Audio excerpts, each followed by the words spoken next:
खबर पर जुड़ने के लिए। और अब हम रुख करेंगे कर्नाटक का, क्योंकि कर्नाटक से एक बड़ी खबर आई है। बड़ी खबर यह है कि सीएम सिद्धारमैया के ऊपर मुडा घोटाले जमीन का तो आरोप था ही, अब खरगे परिवार, मल्लिकार्जुन खरगे के परिवार पर भी जमीन घोटाले का आरोप लग रहा है। तो जमीन घोटाले का उजागर होने का सिलसिला जारी है कर्नाटक में। मुख्यमंत्री सिद्धारमैया के बाद अब कांग्रेस के राष्ट्रीय अध्यक्ष मल्लिकार्जुन खरगे के परिवार पर भी आरोप है। खरगे परिवार पर इंडस्ट्रियल जमीन को हथिया लेने का आरोप लग रहा है। कर्नाटक सरकार का हालांकि दावा है कि ये तो नियम के तहत खरगे परिवार को जमीन मिली है। सीएम सिद्धारमैया की पत्नी पर भी आप याद कीजिए मुडा जमीन घोटाले का आरोप लग चुका है।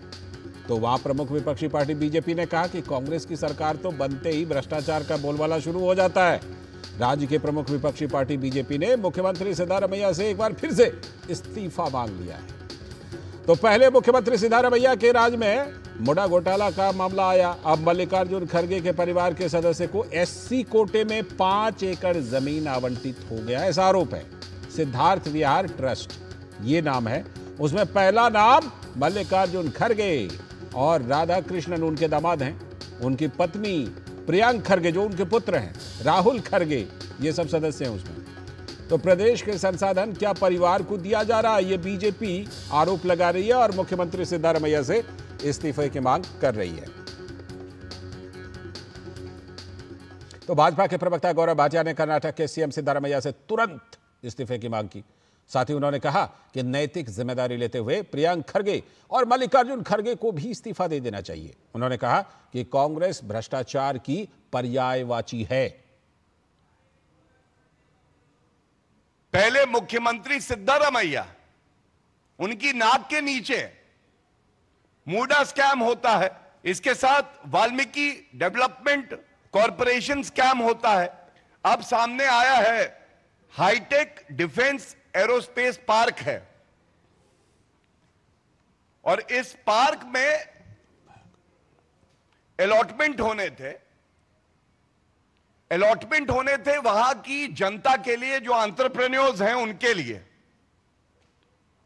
लेकिन मल्लिकार्जुन खड़गे जी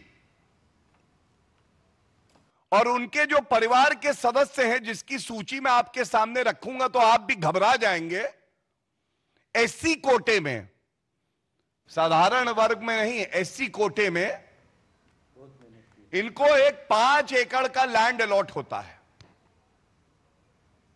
वहीं कर्नाटक भाजपा के अध्यक्ष विजयेंद्र येदियुरप्पा ने प्रियांक खरगे से पूछा कि करोड़ों की जमीन उन्हें कैसे मिल गई।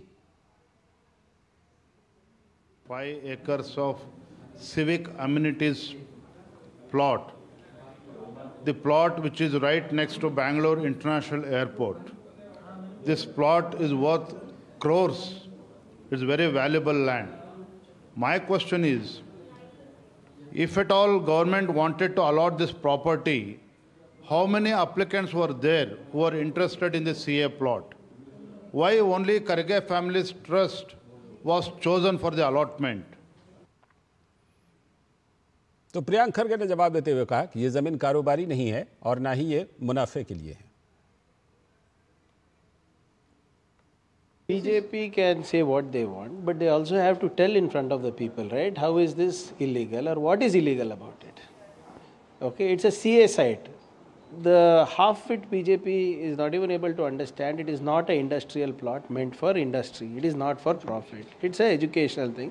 And very clearly, the trust which has been there for more than 2 decades have been running educational institutions, and that is what it is for. And CA sites, I am not sure if BJP knows the law of the land, CA sites are bought. They are not either auctioned, nor are they subsidized, nor has the trust asked for any deferred payment. Bengaluru से हमारी संवाददाता शुभा इस खबर पर जुड़ गई है। शुभा, पहले सीएम के फैमिली पर आरोप और अब खरगे फैमिली पर ये घोटाले का आरोप, प्रियांक खरगे जो जवाब दे रहे हैं, क्या ये जवाब चलेगा? Will it work?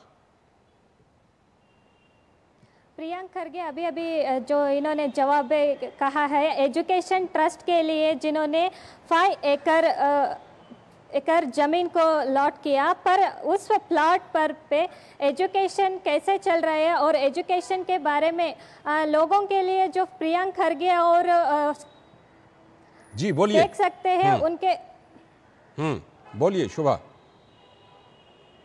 देख सकते हैं उनके अगर नीति हो तो लोगों के लिए, बच्चों के लिए, भलाई के लिए, और एससी फंड से जो इन्होंने प्लॉट अलॉटमेंट किया है वो सिर्फ हकदार जो है एससी लोग था, लेकिन इन्होंने एससी लोगों के ज़मीन में अपने एजुकेशन ट्रस्ट का निर्माण किया। उसके साथ साथ एजुकेशन के लिए भी जिन्होंने फीस का अलॉटमेंट किया, जो लोगों के लिए भी फीस ले रहे हैं, और सरकार के ज़मीन जो एससी कोटा में है, एससी कोटा से ज़मीन लेकर इन्होंने बच्चों से ही फीस लेकर इन्होंने अपने शिक्षण ट्रस्ट चला रहे हैं। हम सवाल उठे तो अभी देख सकते हैं उनको एससी फंड के, एससी जो जमीन जो दिया है, ना केवल प्रियंक खरगे और मल्लिकार्जुन खरगे, इनका सारा परिवार का जिन्होंने सिग्नेचर किया, डॉक्यूमेंट किया, वो सारे हम देख सकते हैं उनके ही परिवार के लोग हैं, ना केवल बाहर का लोग है, ना अगर लोगों के लिए जो अच्छा था उन लोगों के लिए नहीं है। फिलहाल थैंक यू शुभा, फिलहाल के लिए। आगे फिर हम कभी इस मुद्दे पर आपसे बात करेंगे।